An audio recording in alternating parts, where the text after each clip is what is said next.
કેમ છો મિત્રો? જય શ્રી કૃષ્ણ. માં બેટી કિચનમાં તમારું સ્વાગત છે. તો આજે આપણે બનાવશું જે હરેક ગુજરાતીઓના ઘરમાં જોવા મળે એવો નાસ્તો એટલે કે ચેવડો. તો ચાલો બનાવવાનું સ્ટાર્ટ કરીએ.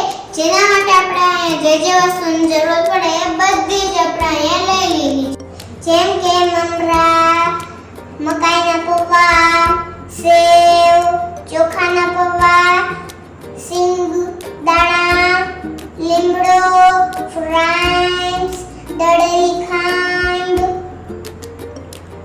સંચળ, તેલ અને આપણે ઘરેલું બધા મસાલા. તો ચાલો બનાવવાનું સ્ટાર્ટ કરીએ. સૌથી પહેલા આપણે મમરાને એક મોટા બાઉલમાં કાઢી લઈશું.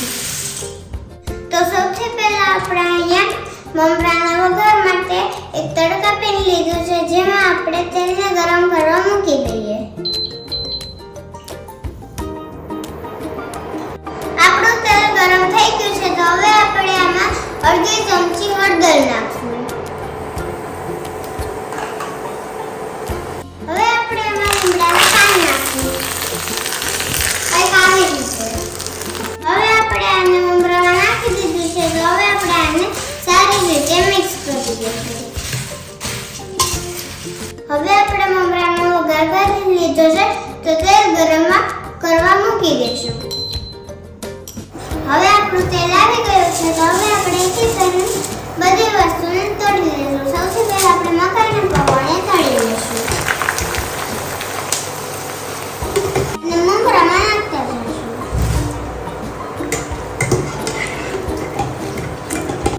હવે આપણે ફ્રાઈસને તળી લઈશું.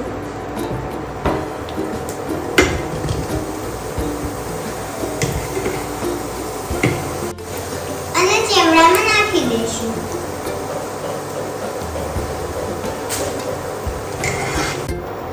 હવે આપણે સિંગદાણાને તળી લઈશું અને મમરામાં નાખી દઈશું. હવે આપણે દાણાને મમરામાં નાખી દઈશું.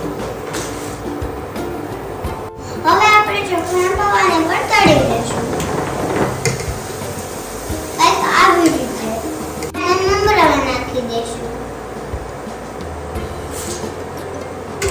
હવે આપણે આમાં ઘરે બનાવેલી સેવ નાખશું.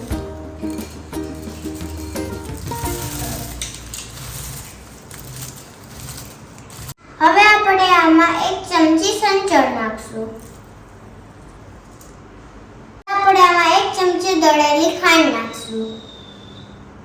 હવે આમાં આપણે એક ચમચી લાલ મરચું પાવડર નાખશું.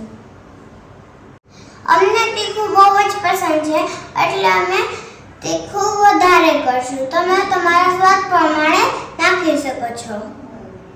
હવે આપણે આને હાથની મદદથી મિક્સ કરીએ છીએ અને આપણો ચેવડો બનીને રેડી થઈ ગયો છે.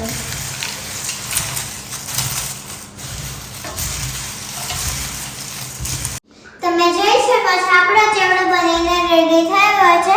હું તો આને કાલે સ્કૂલે પણ નાસ્તામાં લઈ જઈશ. તો તમે પણ આ તમારા બાળકો માટે જરૂર ટ્રાય કરજો. જો તમને અમારા ચેવડાની રેસીપી સારી લાગી હોય તો લાઈક, શેર, સબસ્ક્રાઇબ કરવાનું ભૂલતા નહીં. Bye bye.